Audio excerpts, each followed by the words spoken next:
नमस्कार, मी आहे मयुरी आणि हा व्हिडिओ आहे मोमोजचा. तर अगदी म्हणजे अगदी पहिल्यांदा मी मोमोज बनवले होते आणि तुम्हाला सांगते एवढे टेस्टी झाले होते ना.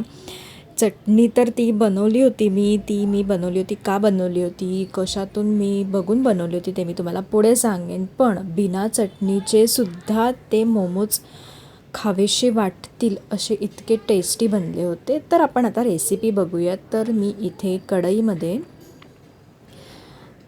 पहिल्यांदा ऑइल घेतलं, साधं ऑइल, आणि त्याच्यानंतर त्याच्यामध्ये मी ॲड केला थोडासा ऑलिव्ह ऑइल टेस्टसाठी. त्याच्यानंतर त्याच्यामध्ये मी लसूण ॲड केली, मग बारीक चिरलेला अद्रक ॲड केला, त्याच्यानंतर कांदा ॲड केला, मग त्याच्यामध्ये किसलेला फ्लॉवर, अगदी बारीक चिरलेला म्हणजे फाईन चॉप्ड असा गाजर, आणि त्याच्यानंतर ॲड केला तो म्हणजे कोबी. तर ही सगळी भाजी आहे ना, ही अशी मस्तपैकी अशी परतवून घ्यायची आहे कढईमध्ये किंवा पॅनमध्ये फास्ट गॅसवर, आणि त्याच्यानंतर गॅस बंद करायचं.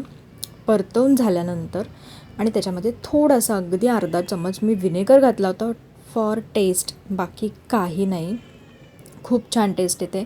चवीपुरतं मीठ, पण विनेगर टाकल्यामुळे पहिले मीठ टेस्ट करायचं जास्त झालं आहे का, विनेगरमध्ये खूप जास्त खारटपणा असतो, त्याप्रमाणे मीठ ॲड करायचं. आणि त्याच्यानंतर ब्लॅक पेपर, आणि सारांशला मला खायला द्यायचे होते मोमोज, सो त्यासाठी मी त्याच्यामध्ये थोडासा मॅगी मसाला ॲड केला टेस्टसाठी. आणि हा जो सारण होता, हे जे स्टफिंग होतं, एवढं टेस्टी झालं होतं ना सांगते, खूप छान झालं होतं.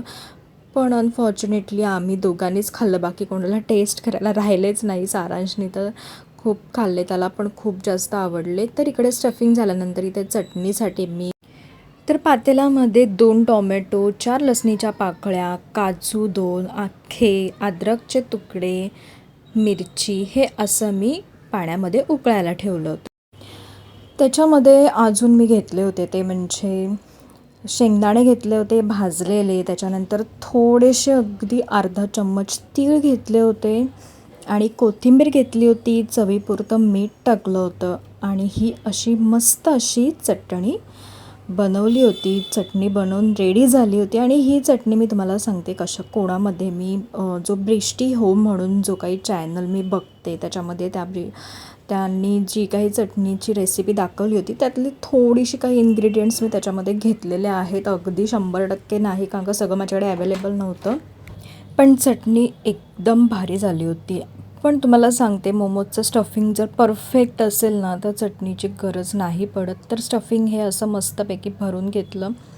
तर मी पीठ मळताना अगदी आपण मोमोजसाठी जसं मळतो, जे आपण यूट्यूबवर वगैरे बघतो, तसंच पिठामध्ये तेल आणि मीठ घेऊन त्याच्यानंतर मग पाण्यामध्ये व्यवस्थित असं घट्ट असं मळून घेतलं होतं. पण माझं थोडं पातळ पीठ झालं होतं मळताना, घट्ट असं झालं नव्हतं, तरीसुद्धा मोमोज खूप छान झाले होते आणि मस्त मऊ असे. आणि मेन म्हणजे स्टफिंग खूप टेस्टी झाली होती. अशी स्टफिंग करून बघा.